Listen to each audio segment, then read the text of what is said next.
Well, hey there, and welcome back to another episode of the Simple Pin Podcast. I'm your host, Kate All. Today, we're going to be talking about how to troubleshoot your Pinterest marketing. This came about because just recently we had an alumni of our inner circle.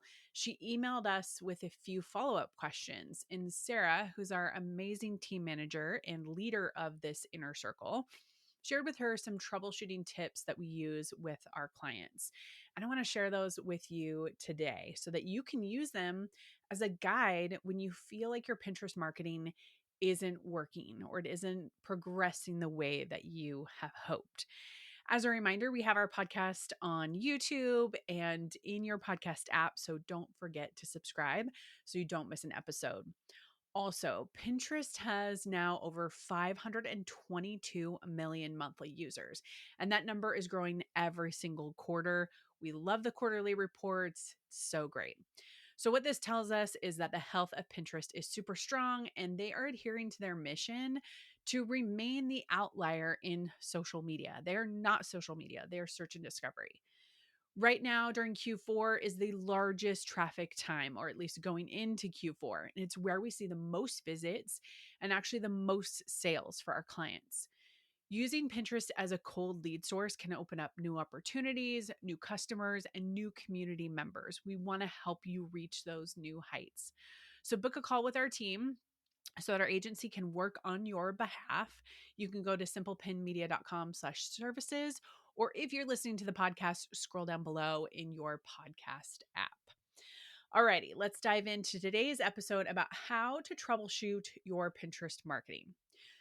So it is super common for every business owner to feel like, are they doing their best? I think it's whether you're writing, whether you're creating products, or simply running social media. I find I'm always questioning how I'm doing when I listen to other people's experiences, or maybe I don't have a good measuring stick for my growth. The last one is probably more problematic for me, is that I don't have my own measuring stick. And so I often hear about how someone else is doing on Pinterest, and immediately I think I am completely missing the boat. I need to copy what they're doing. It's like this screech of tires. I go over here. Screech of tires, I go over there. It is like FOMO, but it's worse because it's your business. And as a result, you're kind of being tossed in the waves and you declare to yourself, Pinterest doesn't work for me. It's never going to work. It works for everybody else. I'm going to let it go, which is a bummer because Pinterest can be a fueler for your business or your income. So if you allow yourself to be tossed in the waves like this, it means you're missing out on the opportunity. Ultimately, the FOMO is what your business could be, right? So why don't we back up and we think, okay, instead of getting tossed in the waves, why don't we create a troubleshooting plan? And I would argue first that you need to create your own Pinterest marketing plan before you even create a troubleshooting plan. So if you're new, you can go to simplepinmedia.com/start. We have a 3-part video series for you that will get you up and running on Pinterest pretty fast. So if you're new, you want to do that first. You don't want to go down the troubleshooting route. But if you've been listening to this podcast for a little while and you are one of those people that's like, I need a troubleshooting plan. I don't need overhauling. I feel like things are pretty good. My Pinterest boards are set in place. My keywords are pretty good. I think my images are good, but I know everything is like 85, 90%. I can definitely add another 1%, 2%, 3% to get a little bit better.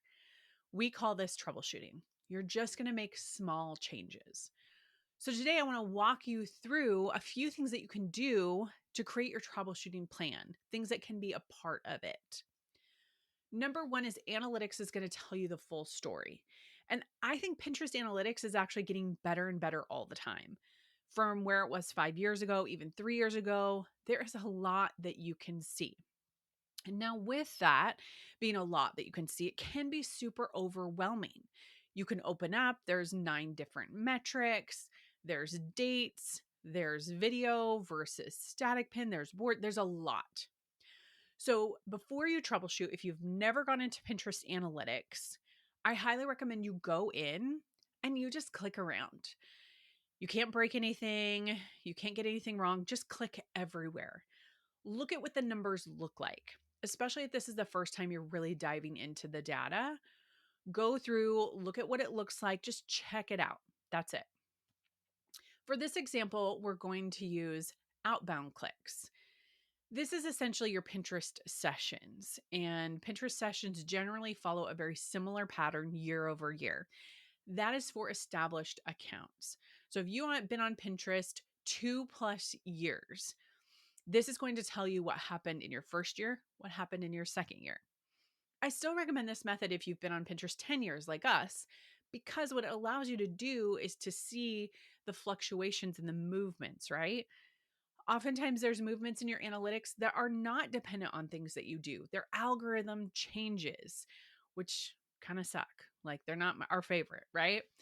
But sometimes you can spot something that I did the same thing year over year and something looks different and I don't think it's me. The analytics will surface that. So here's what you're going to do. You go in, you first set your analytics to outbound clicks. Set the time frame for 1 year this year. Take a screenshot. Next, keep it set to outbound clicks, but you want to change the date range to the year before. Take a screenshot. Now, compare these two screenshots side by side and ask yourself, am I seeing a similar pattern?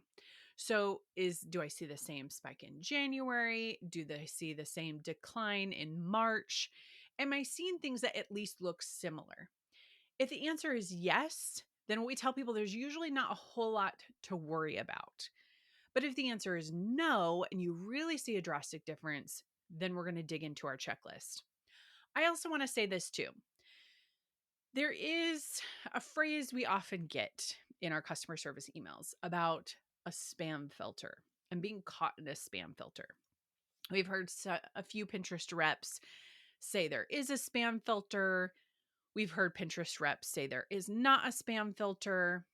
I don't know the validity of spam filter or not. But here's what I do know. If you are marked as spam, then your traffic will be humming along like this, and then it will just go like a cliff. It will fall off a cliff. That is an indicator that you might have been caught in spam. Your pins are now being seen as spam, and therefore no one can click. Go to your account, click on one of your images to try to go to your website, and if there's a warning, we've blocked this website, then you are marked as spam. To the elusive spam filter, where you have a slight decrease, I don't know if I agree with that. I need to get confirmation from Pinterest, but it's this nebulous thing that's out there. So if you're seeing something in your analytics in these two screenshots that look like there's a decrease, don't go first to spam filter. Go first to this checklist. Here it is. How many pins am I pinning per day? Has that remained the same over this amount of time? Do I need to increase or do I need to decrease? Let's say you're at 30 pins a day and you stopped creating content, meaning you stopped creating blog posts, you stopped creating new videos. Chances are you might need to adjust down. Let's say that you were pinning 2 pins a day and all of a sudden you're doing 2 to 3 blog posts a week, 2 to 3 videos a week. I would recommend you adjust up. So that's what you want to look at first. 2, am I giving the algorithm new content every week? And that goes back to this first one.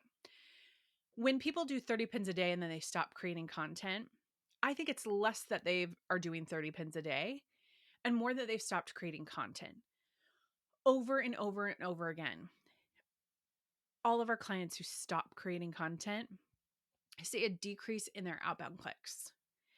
If you are fueling the Pinterest algorithm with new content, meaning it's actually a new blog post, it's not like you went back and created a new image for an old blog post, that will have greater growth results than if you stop creating a new blog post or a new video.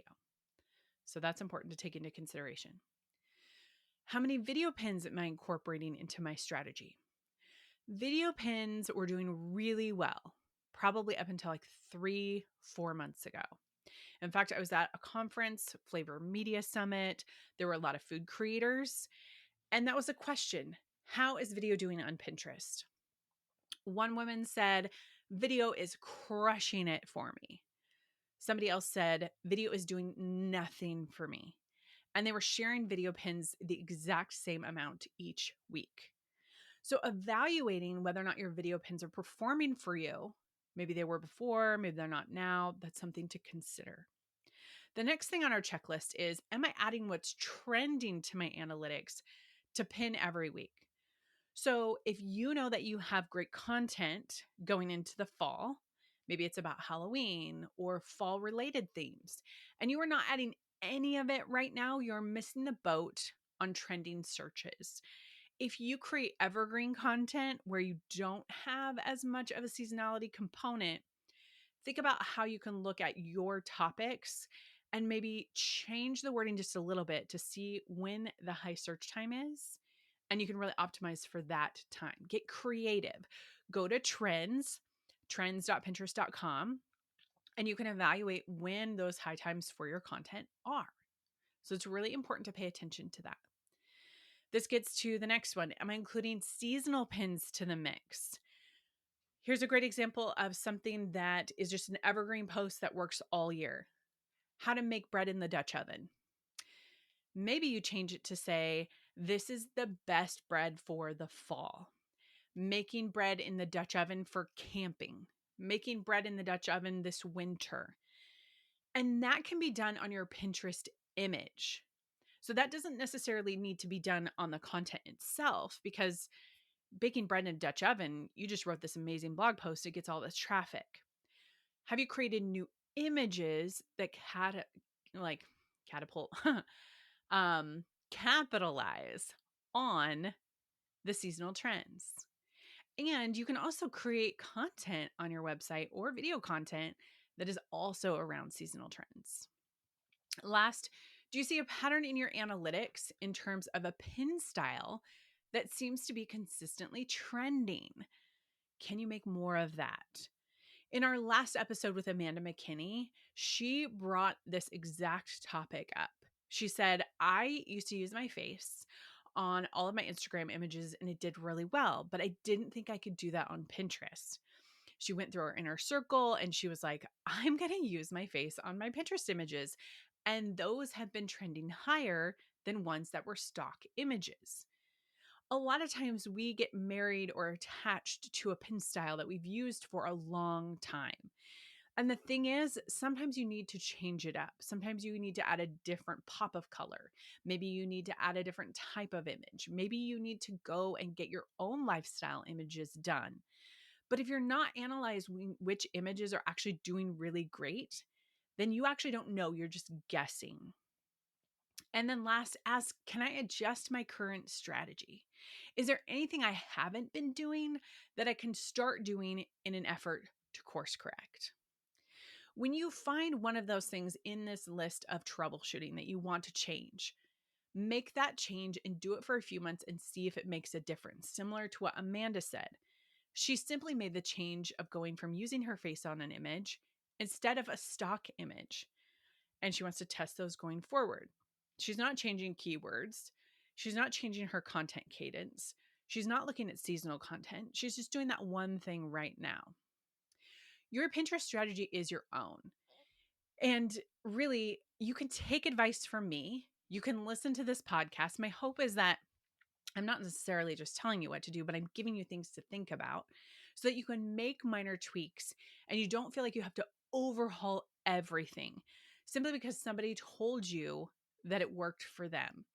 Which actually also reminds me that when I spoke with Gwen a few episodes back in the spring, she mentioned the same thing. She was in a mastermind and a member told her to do something on Pinterest and everything went south in her analytics for 6 months. When she went back to doing what she knew worked, her stats went back up. Your data will tell you the story. Follow that. For those who are listening or watching, it is September 4th. Our Inner Circle group coaching program is actually closing this evening. If you want to scroll down below to join that or learn more about it, go to simplepinmedia.com/IC. If you're listening after September 4th, thank you so much for listening. You can join our waitlist for our cohort in 2025. Simply click the same link below and it will take you to the waitlist. Last, I want to leave you with this. Pinterest is a long game. Pinterest is a tool in your marketing suite of options that brings cold leads, search traffic. It's really this way to like draw people into you that don't know you. And so if you're looking at your analytics to get an idea of where to go next, that is the best use of your time. Alrighty. Thanks so much for listening.